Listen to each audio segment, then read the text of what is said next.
ഈശോ മിശിഹായ്ക്ക് സ്തുതിയായിരിക്കട്ടെ. ഞാൻ മാണിപ്പറമ്പിലച്ചൻ. എന്താണ് മെത്രാന്മാരുടെ പ്രശ്നം? സീറോ മലബാർ സഭയിലെ മെത്രാന്മാരുടെ പ്രശ്നം എന്ത്?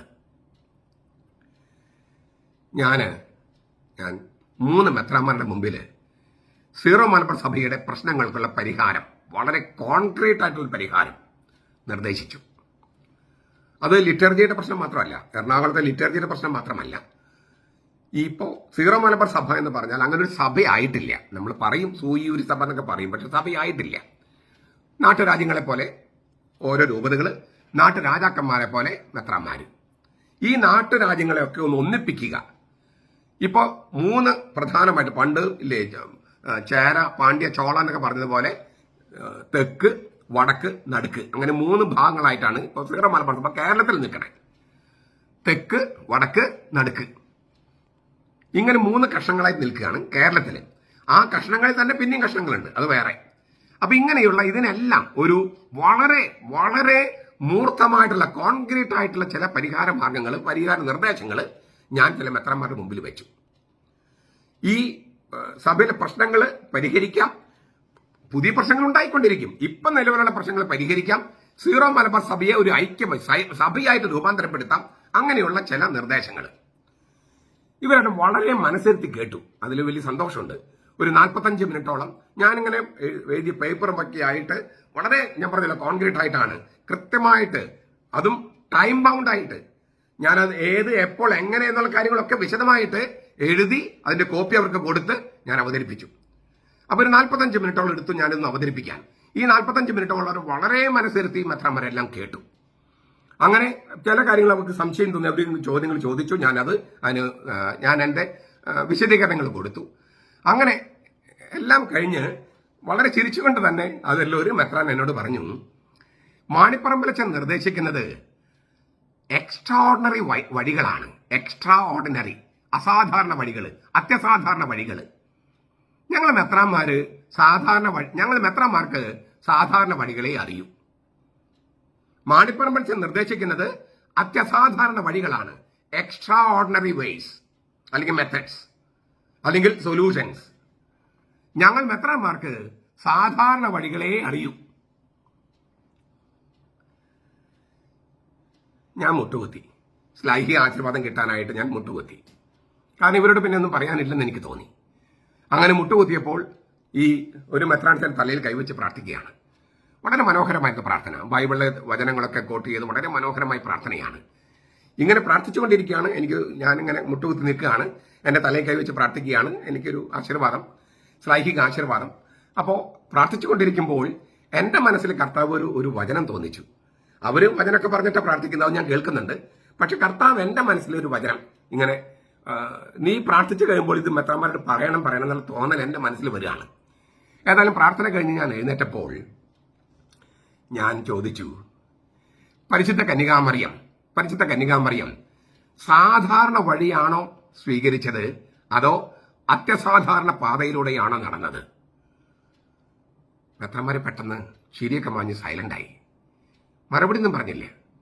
യൗസേപ്പ് പിതാവ് വളരെ സാധാരണ ഒരു വഴിയാണോ തെരഞ്ഞെടുത്തത്, അതോ അത്യസാധാരണ വഴിയാണോ തെരഞ്ഞെടുത്തത്? നമ്മൾ വിശുദ്ധന്മാരെ കുറിച്ച് പറയുന്നു, നിങ്ങളെല്ലാം വിശുദ്ധന്മാരെ കുറിച്ച് പറയുന്നു, പ്രസംഗിക്കുന്നു. വിശുദ്ധരൊക്കെ സാധാരണ വഴിയാണോ സ്വീകരിച്ചത്, അതോ അത്യസാധാരണ വഴിയാണോ സ്വീകരിച്ചത്? മഹാന്മാരെന്ന് നമ്മൾ കണക്കാക്കുന്നവരൊക്കെ സാധാരണ വഴിയാണോ സ്വീകരിച്ചത്, അത്യസാധാരണ വഴിയാണോ സ്വീകരിച്ചത്? അവരുടെ മറുപടി കേൾക്കാൻ നിൽക്കാതെ ഞാൻ മുറിയിൽ നിന്നും പുറത്തു കടന്നു.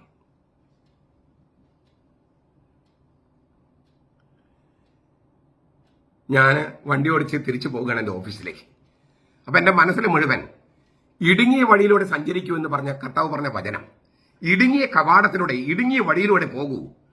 കൂട്ടുകൂടി നടക്കാൻ പറ്റാത്ത വിധം ഇല്ലേ ദൈവരാജ്യത്തിലേക്കുള്ള വഴി ഇടുങ്ങിയതാണ്. അത് അധികം പേര് സഞ്ചരിക്കാത്ത വഴിയാണ്. അത്യസാധാരണമായ കവാടമാണത്. ഇതിങ്ങനെ മനസ്സിലിങ്ങനെ കിടക്കുകയാണ്. ഞാൻ തിരിച്ച് എൻ്റെ ഓഫീസിലെത്തിയപ്പോൾ ഇത് കർത്താവ് തന്നെയാണോ ചോദിപ്പിച്ചത്, അതോ എൻ്റെ അഹങ്കാരമാണോ എന്ന് ഒരു റീകൺഫർമേഷൻ വേണമെന്ന് എനിക്ക് തോന്നി. അങ്ങനെ ഞാൻ ബൈബിൾ എടുത്തു. അങ്ങനെ എനിക്ക് കിട്ടിയ തിരുവചന പാഠം മത്തായിയുടെ സുവിശേഷം 7-ാമത്തെ അധ്യായമാണ്. 11-ാമത്തെ അധ്യായം 7-ാമത്തെ വാക്യമാണ്. 11-ാമത്തെ അധ്യായം 7 മുതലുള്ള വാക്യങ്ങൾ. അവർ സ്നാപകന്റെ ശിഷ്യന്മാർ പോയതിനു ശേഷം യേശു യോഹന്നാനെ കുറിച്ച് ജനക്കൂട്ടത്തോട് പറഞ്ഞു തുടങ്ങി. എന്ത് കാണാനാണ് നിങ്ങൾ മരുഭൂമിയിലേക്ക് പോയത്? കാറ്റ് തുളയുന്ന ഓടയോ? അല്ലെങ്കിൽ വേറെ എന്ത് കാണാൻ നിങ്ങൾ പോയി? മൃദുല വസ്ത്രം ധരിച്ച മനുഷ്യനെയോ? മൃദുല വസ്ത്രങ്ങൾ ധരിക്കുന്നവർ രാജകൊട്ടാരങ്ങളല്ലേ ഉള്ളത്? അല്ല, നിങ്ങൾ എന്തിനു പോയി? ഒരു പ്രവാചകനെ കാണാനോ? അതെ, പ്രവാചകനേക്കാൾ മികച്ചവനെ തന്നെ എന്ന് ഞാൻ നിങ്ങളോട് പറയുന്നു. ഇവനെ പറ്റിയാണ് ഇങ്ങനെ എഴുതിയിരിക്കുന്നത്: ഇത് എന്റെ ദൂതനെ നിനക്ക് മുമ്പായി ഞാൻ അയക്കുന്നു, അവൻ നിന്റെ മുമ്പിൽ നിനക്ക് വഴിയൊരുക്കും. സത്യമായി ഞാൻ നിങ്ങളോട് പറയുന്നു, സ്ത്രീകളിൽ നിന്ന് ജനിച്ചവരിൽ സ്നാപയോഹന്നാനേക്കാൾ വലിയവൻ ആരും ഉയർന്നു വന്നിട്ടില്ല. എങ്കിലും സ്വർഗരാജ്യത്തിൽ ഏറ്റവും ചെറിയവൻ അവനേക്കാൾ വലിയവനാണ്. സ്നാപയോഹന്നാന്റെ നാളുകൾ മുതൽ ഇന്ന് വരെ സ്വർഗരാജ്യം ബലപ്രയോഗത്തിന് വിഷയമായിരിക്കുന്നു. ബലവാന്മാർ അത് പിടിച്ചടക്കുന്നു. സ്വർഗരാജ്യം ബലപ്രയോഗത്തിന് വിഷയമായിരിക്കുന്നു. ബലവാന്മാർ അത് പിടിച്ചടക്കുന്നു. സ്വർഗരാജ്യം ബലപ്രയോഗത്തിന് വിഷയമായിരിക്കുന്നു. പലതരത്തിൽ മനസ്സിലാക്കാൻ പറ്റുന്ന വചനമാണിത്. ബലം പ്രയോഗിക്കുക എന്നതിന് താപസ ജീവിതം നയിക്കുക എന്നൊരർത്ഥമുണ്ട്. താപസ ജീവിതം പ്രാർത്ഥനയും ഉപവാസവും മറ്റുമായി തപസ്സിന്റെയും ആത്മീയ അച്ചടക്കത്തിന്റെയും രീതി അവലംബിക്കുന്നവർക്കേ സ്വർഗരാജ്യം അവകാശപ്പെടുത്താൻ കഴിയുമെന്നാണ് അതിന്റെ അർത്ഥം. താപസ ജീവിതം എന്ന് പറഞ്ഞാൽ നമ്മുടെ മുരിക്കൻ പിതാവ് ചെയ്തതുപോലെ എല്ലാം ഉപേക്ഷിച്ച് ആശ്രമത്തിൽ പോകുന്നത്, അത് മാത്രമൊന്നുമല്ല. വിശ്വാസ ജീവിതത്തിന് പൂരകമാണ് താപസ ജീവിതം. വിശ്വാസ ജീവിതത്തിന് വേണ്ടി അത്യസാധാരണമായ വഴികൾ തേടുന്നതാണ് തപസ്, ശരിക്കുള്ള തപസ്. സ്നാപയോഹന്നാനൊക്കെ സ്വീകരിച്ച തപസ് അല്ലാതെ ഈ കുറച്ച് ഭക്ഷണം ഉപേക്ഷിക്കുന്നതോ ഈ നാട്ടിലെ ജീവിതം ഉപേക്ഷിച്ച് കാട്ടിൽ ചെന്നിരിക്കുന്നതോ അതൊന്നുമല്ല. മറിച്ച് വിശ്വാസം ജീവിക്കാനും പ്രയോഗത്തിൽ വരുത്താനും വേണ്ടി അത്യസാധാരണമായ വഴികൾ തേടുക. വിശ്വാസ ജീവിതം എന്ന ബലപ്രയോഗം നടത്തുന്നവർക്ക് മാത്രമേ ദൈവരാജ്യത്ത് പ്രവേശിക്കാനാകൂ. വിശ്വാസ ജീവിതം എന്ന ബലപ്രയോഗം നടത്തുന്നവർക്ക് മാത്രമേ ബലവാന്മാർ അത് പിടിച്ചടക്കുന്നുവെന്നാണ്. അപ്പോ ദൈവരാജ്യത്തിലേക്ക് പ്രവേശിക്കണമെങ്കിൽ പിടിച്ചടക്കാനുള്ള ബലം വേണം. ബലവാന്മാർ അത് പിടിച്ചടക്കുന്നു. അതിന് വാഴപ്പിണ്ടി ആയാൽ പോരാ, ബലവാന്മാരാകണം. ചില പിതാക്കന്മാര് നിലമ്പൂര് തേക്ക് പോലെ പൊക്കവും വണ്ണവും ഒക്കെ ഉണ്ട്, പക്ഷേ കാതലില്ല, ബലമില്ല, വാഴപ്പിണ്ടിയാണ് ഉള്ളില്. അത്യസാധാരണമായ വഴികൾ തെരഞ്ഞെടുക്കണമെന്നാണ് പറഞ്ഞതിനർത്ഥം. ദൈവരാജ്യത്തും ബലപ്രയോഗത്തിന് വിഷയമാണ്. ബലവാന്മാരാണിത് പിടിച്ചടക്കുക, വാഴപ്പിണ്ടികളല്ല. വേറൊരർത്ഥമുണ്ട്. ഭൂമിയിൽ സ്വർഗരാജ്യം പൂർണ്ണമായും ആഗതമാകുന്നതിന് മുൻപ് വലിയ ക്ലേശങ്ങളും ദുരിതങ്ങളും ഉണ്ടാകും. മിശിഹായുടെ ദുരിതങ്ങൾ എന്നാണ് അവർ വിശേഷിപ്പിച്ചിരുന്നത്. ഗർഭിണിയുടെ പ്രസവവേദന എന്നും പറഞ്ഞിരുന്നു. ഗർഭിണിയുടെ പ്രസവവേദന അതൊരു ജീവൻ, പുതിയ ജീവൻ ഉണ്ടാകാനുള്ള പ്രസവവേദനയാണ്, എല്ലാം നശിക്കാനുള്ള പ്രസവവേദനയല്ല. പുതിയൊരു ജീവൻ ഉണ്ടാകാനുള്ള വേദനയാണത്. അപ്പോൾ ഈ ലോകത്ത് വിശുദ്ധരെ ആക്രമിക്കും, സത്യവിശ്വാസികൾ ആക്രമിക്കും, പരക്കെ വിശ്വാസത്യാഗം ഉണ്ടാകും, സർവത്ര നിയമലംഘനങ്ങൾ ഉണ്ടാകും. അതാണ് വിമത വൈദികരെ മൽമായി മുന്നേറ്റക്കാരൊക്കെ ചെയ്യുന്നത്. അതാണ്. ഇവയെല്ലാം മിശിഹായുടെ പ്രസവവേദന, ദൈവരാജ്യത്തിന്റെ പ്രസവവേദനയാണ്. സ്നാപയോഹന്നാൻ കൊല്ലപ്പെട്ടു, നിഷ്കളങ്ക കുഞ്ഞുങ്ങൾ കൊല്ലപ്പെട്ടു. സ്വർഗരാജ്യം ഭൂമിയിൽ കൊണ്ടുവരുന്ന പ്രക്രിയയിൽ യേശുവും ബലപ്രയോഗത്തിന് വിധേയനായി. മത്തായി 20:18-19 യേശുവിനെയും ഇല്ലേ ബലം പ്രയോഗിച്ച കൊന്നു. അത് ശിഷ്യന്മാർക്കും ബാധകമാണ്. ദൈവരാജ്യത്തിന് എതിരാളികൾ എപ്പോഴും ദൈവരാജ്യത്തെ ആക്രമിച്ചുകൊണ്ടേയിരിക്കും. പക്ഷേ ദൈവരാജ്യം ബലപ്രയോഗത്തിന് വിഷയമാണ്. ബലവാന്മാർ പിടിച്ചടക്കാൻ ശ്രമിക്കും. പക്ഷേ വിശുദ്ധ ക്രിസ്തോസ്റ്റം പറയാണ്, ഇങ്ങനെയൊക്കെ അവർ ശ്രമിച്ചാലും അതിനെതിരെ ബലം പ്രയോഗിക്കാൻ സ്വർഗരാജ്യത്തിന് കഴിയും. കൊടുങ്കാറ്റിന് തടഞ്ഞു നിർത്താൻ കഴിയാത്തതുപോലെ ദൈവരാജ്യത്തിന് ആഗമനത്തെ തടുക്കാൻ ഈ ആക്രമണങ്ങൾക്ക് കഴിയില്ല. ഇതാണ് വിശുദ്ധ ക്രിസ്തോസ്റ്റം പറഞ്ഞത്. പലരും അക്രമത്തിലൂടെ ദൈവരാജ്യത്തെ തടയാൻ നോക്കും, ഈ വിമത വൈദികരും അൽമായ മുന്നേറ്റക്കാരും ചെയ്യുന്നത് പോലെ. പക്ഷെ ദൈവരാജ്യം അതിന് സ്വന്തം ശക്തിയാൽ ഈ ലോകത്ത് വരിക തന്നെ ചെയ്യും. ഇത് വളരെ പ്രധാനപ്പെട്ടതായിട്ട് എനിക്ക് തോന്നി. ബലവാന്മാർക്കാണ് ദൈവരാജ്യം കിട്ടും. സാധാരണ വഴികൾ തേടുന്ന മെത്രാന്മാർക്ക് അത് കിട്ടുമോ എന്ന് എനിക്കൊരു പേടിയുണ്ട്. കാരണം മെത്രാന്മാരെ പറഞ്ഞത് അത്യസാധാരണ വഴിയാണ് അച്ഛൻ നിർദ്ദേശിക്കുന്നത്. ഞങ്ങൾ മെത്രാന്മാർക്ക് സാധാരണ വഴിയേ അറിയൂ. സാധാരണ വഴിയുള്ളവർക്ക് ദൈവരാജ്യം പിടിച്ചടക്കാൻ പറ്റുമോ? ബലവാന്മാരാണ് ദൈവരാജ്യം പിടിച്ചടക്കാന്നാണ് കർത്താവ് പറഞ്ഞേ. ഇത് മെത്രാന്മാർ വളരെ ഗൗരവത്തോടെ ചിന്തിക്കണമെന്നാണ് എനിക്ക് പറയാനുള്ളത്. ഇനി നമ്മോടും ഈ വചനം ചിലത് പറയുന്നുണ്ട്.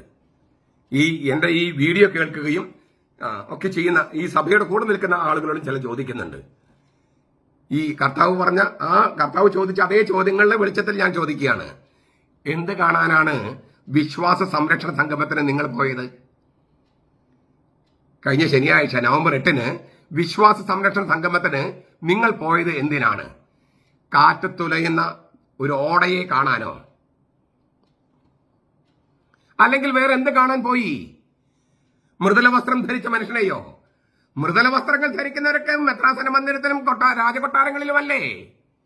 ഈ വിശ്വാസ സംരക്ഷണ സംഗമത്തിലുണ്ടായിരുന്നോ? പിന്നെ എന്തിനാ അവിടെ പോയി? അല്ല, നിങ്ങൾ എന്തിനു പോയി? ഒരു പ്രവാചകനെ കാണാനോ? പ്രവാചകനെ കണ്ടിട്ട്, പ്രവാചകനെ കേട്ടിട്ട് എന്ത് ചെയ്യും? എന്ത് ചെയ്യണം? ഇത് ഓരോരുത്തരും ചോദിക്കണം. എന്ത് കാണാനാണ് ഞാൻ പോയത്? എന്ത് കേൾക്കാനാണ് ഞാൻ പോയത്? നമ്മുടെ ഓരോരുത്തരുടെ കയ്യിൽ നിന്നും പണം ചെലവഴിച്ചാണ് നമ്മൾ പോയത്. നിങ്ങൾ കൊടുത്ത സംഖ്യകൾ കൂടാതെ നിങ്ങൾ ഓരോരുത്തരും എന്തുമാത്രം പണം ചെലവഴിച്ചു, എന്തുമാത്രം സമയം ചെലവഴിച്ചു, എന്തുമാത്രം ഊർജം ചെലവഴിച്ചു? എന്തിന്? എന്താണ് ഞാൻ ചെയ്യേണ്ടത്? ഞാൻ എന്ത് ചെയ്യും? അപ്പോൾ എന്ത് കാണാനാണ് ഞാൻ പോയത് എന്ന ചോദ്യം നമ്മൾ ഓരോരുത്തരും ചോദിക്കണം. ഞാൻ മെത്രാന്മാരെ ചിലപ്പോൾ വിമർശിക്കുന്നു. പക്ഷേ ആ വിമർശനത്തിൽ ഞാൻ എന്നെ കൂടി ഉൾപ്പെടുത്തുകയാണ്, നിങ്ങളെയും ഉൾപ്പെടുത്തുകയാണ്. അവരെ പോലെയാണ് നമ്മളെങ്കിൽ നമ്മൾ ഈ വിമർശനത്തിന് അർത്ഥമില്ലല്ലോ. അവർ പറയുന്നു, അവര് തീരുമാനം എടുക്കുന്നില്ല, നടപ്പാക്കുന്നില്ല. നമ്മളും തീരുമാനിക്കുന്നുണ്ടോ, നടപ്പാക്കുന്നുണ്ടോ? അപ്പൊ അവര് മെത്രാന്മാരല്ലേ? ഞങ്ങൾ സാധാരണക്കാരല്ലേ? സാധാരണക്കാരൻ അസാധാരണ വഴികൾ തെരഞ്ഞെടുക്കുമ്പോഴാണ് മഹാനാകുന്നത്.